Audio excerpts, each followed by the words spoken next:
زینب سو رہی تھی، سوتے سوتے اندھیرے قید خانے میں ایک مرتبہ جناب زینب کے سینے پہ ایک ننھا سا ہاتھ آیا۔ زینب نے ہاتھ پہ اپنا ہاتھ رکھ کے پوچھا کون؟ پھوپھی اماں میں ہوں۔ زینب نے جناب سکینہ کو کلیجے سے لپٹا لیا۔ ہائے میری بچی کیا ڈھونڈ رہی ہے؟ کہا پھوپھی اماں ابھی ابھی میرا بابا مجھے اپنی گود میں لے کے پیار کر رہا تھا، میرا بابا کہاں چلا گیا؟ میرا بابا کہاں چلا گیا؟ ایک شور گریہ بلند ہوا۔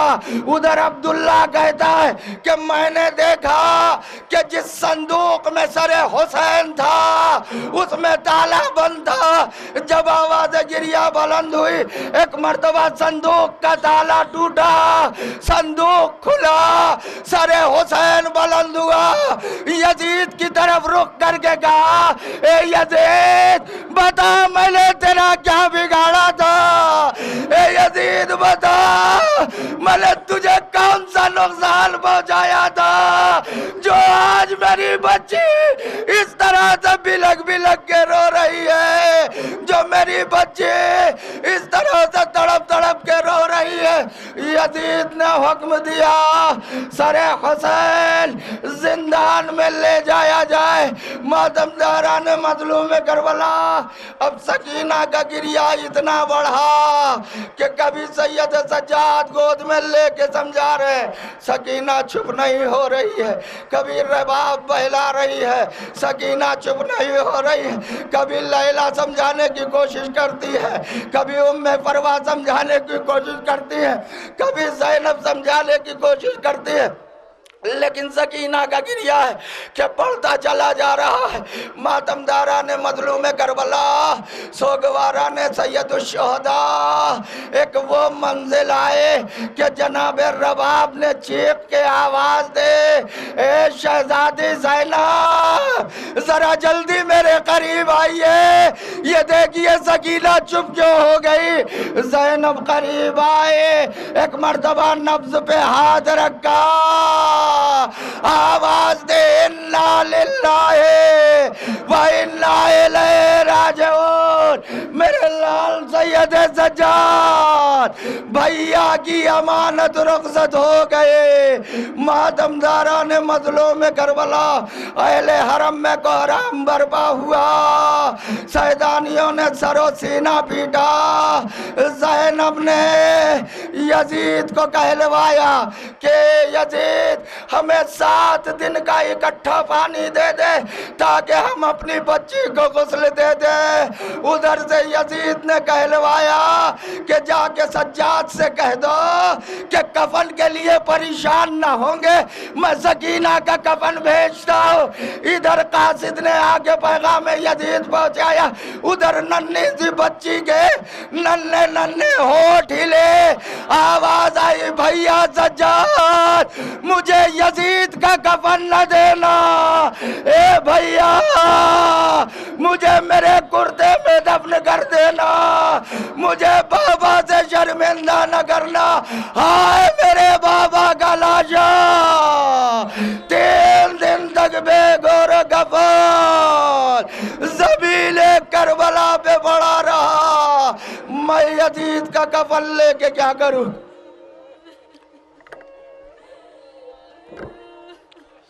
ماتمداران مظلوم کربلا سوگواران سید الشہداء ننھی سی سکینہ کو اہل عزا میں اکثر مجلسوں میں یہ کہا کرتا ہوں کہ اگر ہماری بہن کی بازو میں رسن بدھی ہوتی تو ہمیں پتہ چلتا، اگر ہماری ماں کے سر سے بازار میں چادر چھینی گئی ہوتی تب ہم آپ کی خاموشی دیکھتے، اگر ہماری ماں بہن کو بازار میں ننگے سر پھرایا جاتا تب کلیجے میں درد پیدا ہوتی۔ ہاں کسی اور کی بات ہے، کسی اور کا تذکرہ ہے، کھڑے ہو کے سن لینے میں کیا جاتا ہے۔ ماتمداران مظلوم کربلا، سوگواران سید الشہداء، 4 سال کی بچی کا ننھا سا لاشا رکھا ہوا ہے، کیا غربت برس رہی ہے۔ ایک بھائی ہے، ہاتھوں میں ہتھکڑی ہے، پیروں میں بیڑی ہے، کمر میں لنگر ہے، گلے میں طوق خاردار ہے۔ کبھی غریب اپنی ہتھکڑیوں اور بیڑیوں کو دیکھتا ہے، کبھی بہن کے ننھے سے لاشے کو دیکھتا ہے۔ اسی منزل پہ شاعر نے کہا ہے کہ زندہ میں سکینہ کی میت سجاد اٹھا کے کہتے تھے اللہ، غریبوں کی میت کیا یوں اٹھائی جاتی ہے۔ خدا جانے، سید سجاد جانے کہ کیسے بیمار کی، کیسے سکینہ کی میت کو اٹھایا، قبر تک لے کے آئے۔ اب قبر کی گہرائی کو دیکھ رہے، بہن کا لاشا کیسے قبر میں لے کے اترے۔ اپنی غربت پہ خون کے آنسو رو رہا تھا مریض، اپنی بے کسی پہ بیمار کربلا خون کے آنسو رو رہا تھا۔ ایک مرتبہ قبر سے 2 ہاتھ نکلے، اے میرے لال سید سجاد، تیرے ہاتھوں میں ہتھکڑی ہے، تیرے پیروں میں بیڑی ہے، اے میرے لال تو کیسے قبر میں اترے گا؟ لا، میری امانت مجھے دے دے۔ سجاد نے سکینہ کا لاشا بابا کے ہاتھوں پہ رکھ کے بس اتنا کہا، بابا جب سکینہ کو حوالے کیا تھا تو سکینہ صحیح و سالم تھے، لیکن اے بابا اب جو میں امانت واپس کر رہا ہوں، سکینہ کے رخسار تماچوں سے نیلے ہے، کرتا جلا ہوا ہے، پشت پہ تازیانوں کے نشان ہیں۔ ماتمداران مظلوم کربلا، ننھے سے سکینہ کے قبر بنے، ثانیہ زہرا آگے بڑھے، اے بیٹی سکینہ تیرے نانا کی سنت ہے کہ قبر بنانے کے بعد اس کے اوپر پانی ڈالا جائے، لیکن ہاں قید خانے میں اتنا پانی کہا کہ تیری قبر پہ پانی ڈالا جائے۔ ارے بیویوں نے ننھے سے قبر پہ اپنے کو گرا کے اتنا گریا کیا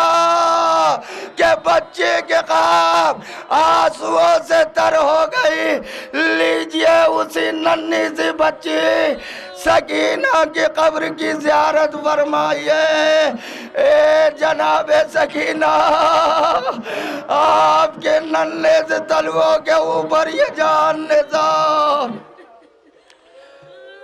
اے یتیم حسین، اے غریب حسین، ہم غریبوں کا سلام قبول کریں۔ ماتمداران مظلوم کربلا، جناب سکینہ کی قبر کی شبیہ کی زیارت آپ نے فرما لی۔ یہ حسین کی ننھی سی بچی کی قبر جس کی آپ زیارت فرما رہی، سکینہ کا نام آئے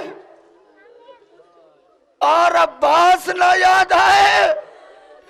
یہ ناممکن ہے۔ سکینہ کے ساتھ سقائے سکینہ کا نام آنا ضروری ہے۔ لیجئے سقائے سکینہ ابوالفضل العباس علمدار کے علم مبارک کی زیارت فرمائیے۔ یہ علم کبھی جعفر طیار کے ہاتھ میں رہا، کبھی حیدر کرار کے ہاتھ میں رہا، کربلا میں عباس علمدار کے ہاتھ میں رہا۔ ہاں سکینہ 36 ننھے بچوں کو لیے ہوئے آگے ہاتھوں میں خالی گوزا الا تشقد قتلنا الا تشقد قتلنا 36 بچوں کا جلوس ہاتھ میں خالی گوزے ہائے پیاس ہائے پیاس ہائے پیاس چچا پانی کی سبیل کرے عباس نے آواز دی سکینہ پانی ہم لا دیں گے اجازت تم دلوا دو سوگوارہ نے عزا جناب عباس کو اجازت ملے آپ غور سے دیکھیں کہ اس علم ابو الفضل العباس سے مشق سکینہ بالکل اسی طرح سے لپٹے ہوئے ہیں جیسے کوئی چچا اپنی بھتیجی کو کلیجے سے لگائے ہوئے ہو ہاں عباس مشق سکینہ لے کے گئے لیکن جب مشق میں تیر لگا تو عباس نے پھر اپنا رخ مقتل کی طرف موڑ دیا ہاں غازی کے شان قلم ہو گئے منہ کے بل زمین کربلا پہ آئے علی اکبر کو بلایا اے میرے لال علی اکبر میں نے سنا ہے بیٹا کے عمر سعد کا تیرے بابا کے لاشے کو پامال کرنے کا ارادہ ہے اے میرے لال جب میری روح قبض انصری سے پرواز کر جائے تو میرے لاشے کو عمر سعد کے پاس لے کے جانا اور اس سے کہنا کہ میرے چچا نے وصیت کی ہے کہ اگر لاش حسین کو پامال کرنا ہے تو اس کے بدلے میں میرا لاشا پامال کر دے لیکن میرے آقا کے لاشے کو پامال نہ کرے یہی وجہ ہے عباس کا لاشا خیمے میں نہیں آیا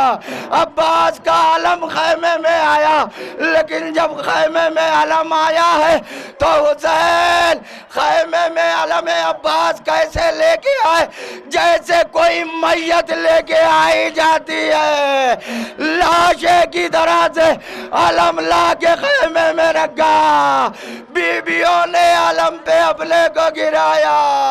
ہائے غازی ہائے عباس ام البنین کے لال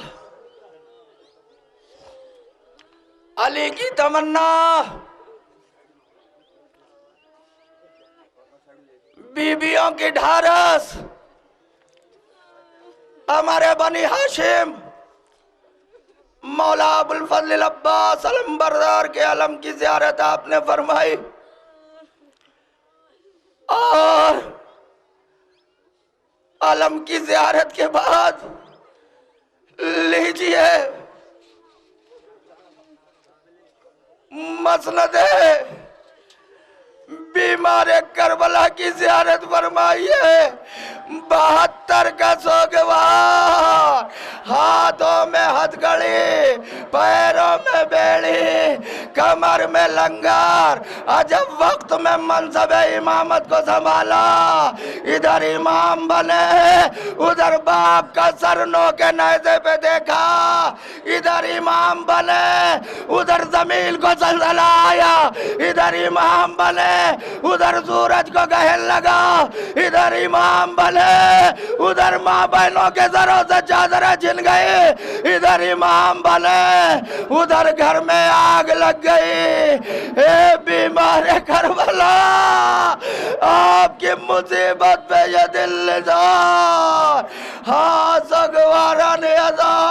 یہ بیمار کربلا کا کلیجہ جانتا ہے شام کا وہ عظیم الشان چوراہا جہاں کثیر مجمع اور کثیر بھیڑ ہوتی ہے ایک مرتبہ جناب زینب کی نظر سید سجاد پہ پڑی دیکھا کہ سید سجاد کی آنکھوں سے آنسو بہ رہے جناب زینب نے سجاد کو سہارا دینے کے لیے آواز دی میرے لال کیا تمہارے جیسے مرد بھی روتے ہیں جملہ سنے آزادارو اے میرے لال سجاد کیا تمہارے جیسے مرد بھی روتے ہیں آواز دی اے بوبی اماں اگر ہمارے جیسے مرد نہیں روتے تو کیا آپ جیسی بیبیاں بیردار زن بستہ نامحرموں کے مجمع میں پھرائی جاتی ہے۔ ہاں یہ بیمار کربلا جب رہائی ملی، لٹا ہوا سامان ملا، زینب کے ہاتھ میں مسند حسین آئے، ایک مرتبہ بیچو بیچ خیمے میں لا کے جناب ثانیہ زہرا نے مسند حسین کو بچھایا، بیمار کربلا کا بازو پکڑا، آواز دی میرے لال اس مسند پہ بیٹھ جاؤ۔ سید سجاد بیچ مسند میں بیٹھے، جب سید سجاد بیٹھ گئے، فاطمہ کی بیٹی علی کی لاڈلی زینب نے اپنے دونوں گھٹنوں کو سید سجاد کے سامنے ٹیکا، ہاتھوں کو جوڑا، آواز دی میرے لال سید سجاد، اے بیٹا اپنی بوبی کو معاف کرنا، کربلا سے ابھی تک زینب کو اتنی فرصت نہ ملے کہ تمہیں تمہارے بابا کا پرزہ دے دے۔ اے میرے لال سجاد، بابا حسین کا پرزہ قبول کرو، اے میرے لال چچا عباس کا پرزہ قبول کرو، اے میرے لال بھیا علی اکبر کا پرزہ قبول کرو۔ ہاں بیمار کربلا سید سجاد کیسا توق تھا گلے میں جب مدینے پلٹ کے آئے ہیں اور محمد حنفیہ نے فرد محبت میں گلے میں ہاتھ ڈالا، سید سجاد نے ایک چیخ ماری، آواز چچا ہاتھ ڈالا، کہا میرے لال کیا ناراض ہو گئے؟ کہا نہیں چچا ناراض نہیں، اور یہ کہہ کے شال عزا اپنے رومال کو جو گلے پہ بنا تھا ایک مرتبہ جو سجاد نے ہٹایا، محمد حنفیہ نے دیکھا توق اتنا خطرناک تھا کہ سجاد کے گلے کا گوشت گل گیا تھا، سفید ہڈیاں گلے کی نظر آ رہی تھی، سفید ہڈیوں پہ ہلکا خون کا رنگ قیامت برپا کر رہا تھا۔ ہاں عزاداران سید الشہداء، ماتمداران مظلوم کربلا، مسند عابد بیمار کی زیارت آپ نے فرمائی، اور مسند عابد بیمار کے بعد لیجئے جناب ثانیہ زہرا جناب ام کلثوم کی ہماری کی زیارت فرمائیے۔ ہائے رے زینب کا مقدر، نانا کا جنازہ دیکھا، ماں کا زخم پہلو دیکھا، بابا کا زخم سر دیکھا، ہائے زینب کا نصیب، بھیا حسن کے جگر کے 72 ٹکڑے دیکھے، اور کربلا میں تو قیامت ہو گئے، کربلا میں قیامت آ گئے۔ کبھی قاسم کا ٹکڑے ٹکڑے جسم دیکھا، کبھی علی اکبر کا زخمی کلیجہ دیکھا، کبھی اون و محمد کا لاشا دیکھا، کبھی عباس کے کٹے ہوئے بازو دیکھے، کبھی علی اصغر کا زخمی گلا دیکھا، کبھی حسین کے لاشے پہ دوڑتے ہوئے گھوڑے دیکھے۔ ہاں یہی زینب ہے، جب حسین گھوڑے سے گرے تھے، ایک مرتبہ جس میں حسین کے قریب پہنچی اور آواز دی، انت آخی، کیا تو ہی میرا بھیا حسین ہے؟ کیا تو ہی میرا ماجایا حسین ہے؟ حسین کبھی ایسا نہیں ہوا کہ زینب نے بلایا ہو اور بھیا تم نے جواب نہ دیا ہو۔ یہ جملہ سن کے حسین نے سر اٹھایا، آنکھیں کھولی اور اشارہ کیا، بہن خیمے میں جا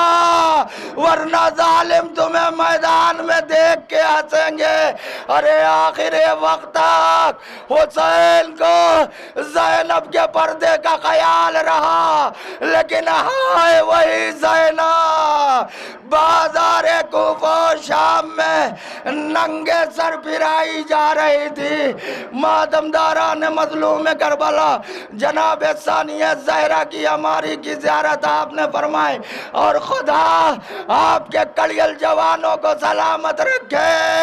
ہاں، جس ماں کا بچہ جوان ہوتا ہے اس کا کلیجہ گز بھر کا ہو جاتا ہے۔ لیجئے کڑیل جوان علی اکبر کی والدہ گرامی جناب ام لیلہ کی ہماری کی زیارت فرمائیے۔ ہاں، ماتمداران مظلوم کربلا رسول اسلام کی شہادت کے بعد حسین بہت چپ چپ رہنے لگے تھے، حسین بہت خاموش رہنے لگے تھے، نہ کسی سے بولتے تھے نہ کسی کے پاس بیٹھتے تھے۔ ایک دن نانا رسول خدا کو خواب میں دیکھا، رسول خدا تشریف لائے، آواز دی میرے لال حسین، اے بیٹا کیا بات ہے، تم بہت خاموش رہتے ہو، میرے لال تم بہت چپ رہتے ہو، اے بیٹا تم کسی سے بات کیوں نہیں کرتے، اے میرے لال آخر وجہ کیا ہے؟ کہا نانا آپ کے بعد مجھے دنیا میں کچھ اچھا نہیں لگتا، خواب میں رسول خدا نے فرمایا تھا اے میرے لال، اے میرے لال، اے میرے لال حسین، تم میرے لیے تڑپ رہے ہو، تم میرے لیے رو رہے ہو، اے میرے لال، اے میرے لال، تم میرے لیے تڑپ رہے ہو، میری زیارت کے لیے تڑپ رہے ہو، اے میرے لال، میں خدا سے دعا کروں گا کہ خدا تمہیں ایک ایسی اولاد دے کہ جو شکل و صورت میں بالکل مجھ سے مشابہ ہو۔ ہاں، یہ دعائے رسول کا ثمرہ تھا جو حسین کو علی اکبر ملے، اور جب جناب علی اکبر پیدا ہوئے جناب ام لیلہ یہ فرماتی ہے کہ آدھی رات گزر جانے کے بعد جب میری آنکھ کھلتی تھی تو میں دیکھتی تھی کہ علی اکبر کے گہوارے میں کوئی جھکا ہوا ہے، جب میں قریب جاتی تھی تو میں دیکھتی تھی کہ کوئی اور نہیں بلکہ اکبر کا بابا حسین ہوتا تھا جو کبھی اکبر کی پیشانی